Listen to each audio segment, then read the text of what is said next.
অস্ট্রেলিয়ার বিপক্ষে প্রথম টেস্টে তৃতীয় দিন শেষে বাংলাদেশের জয়টা কি নিশ্চিত? বাংলাদেশের জয়টা কি শুধুমাত্র সময়ের অপেক্ষা? তা নিয়ে আলোচনা করব।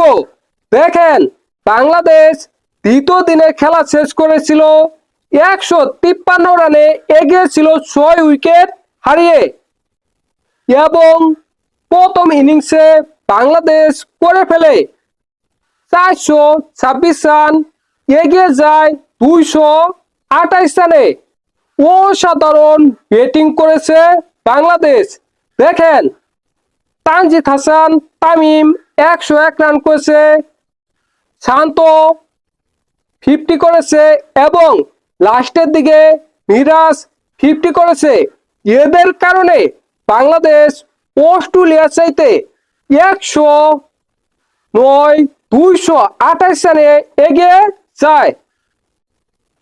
অস্ট্রেলিয়া ব্যাটিং করতে নামে অস্ট্রেলিয়ার বইয়ের কারণ অস্ট্রেলিয়া আতঙ্ক।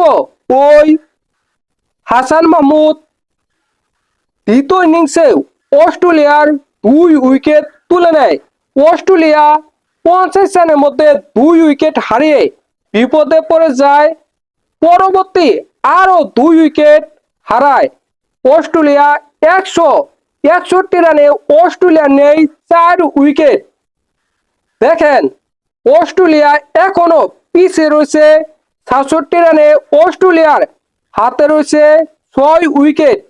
অস্ট্রেলিয়ার আগে এই 67 রান করতে হবে, পরবর্তীতে টার্গেট দিতে হবে।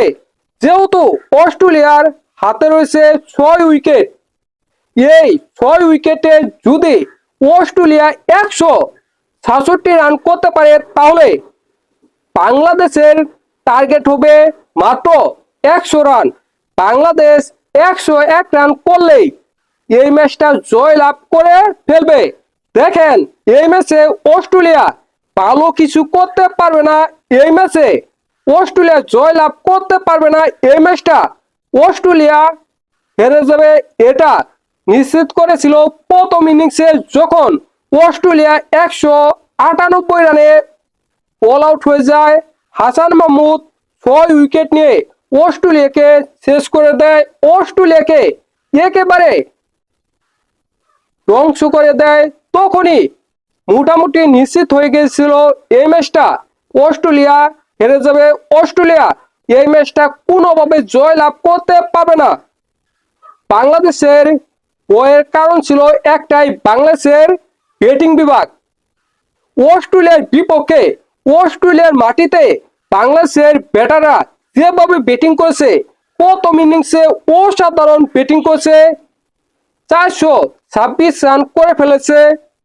তখনই তো অস্ট্রেলিয়া এই ম্যাচটা হেরে যায়, হেরে যাওয়ার কথাই ছিল। তারপরে অস্ট্রেলিয়া 161 রান করতে 4 উইকেট হারিয়ে ফেলে দ্বিতীয় ইনিংসে। অস্ট্রেলিয়ার হাতে রয়েছে 6 উইকেট।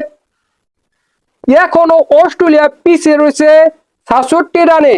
এই 67 রান করতে হবে, পরবর্তীতে বাংলাদেশকে টার্গেট দিতে হবে। অস্ট্রেলিয়া এই ম্যাচে বাংলাদেশকে 150 রানেরও টার্গেট দিতে পারবে না। বাংলাদেশ যদি দ্বিতীয় ইনিংসে 150 রান করতে পারে তাহলেই এই ম্যাচটা জয় লাভ করবে। আপনাদের কি মনে হয় অবশ্যই কমেন্ট করে জানাবেন।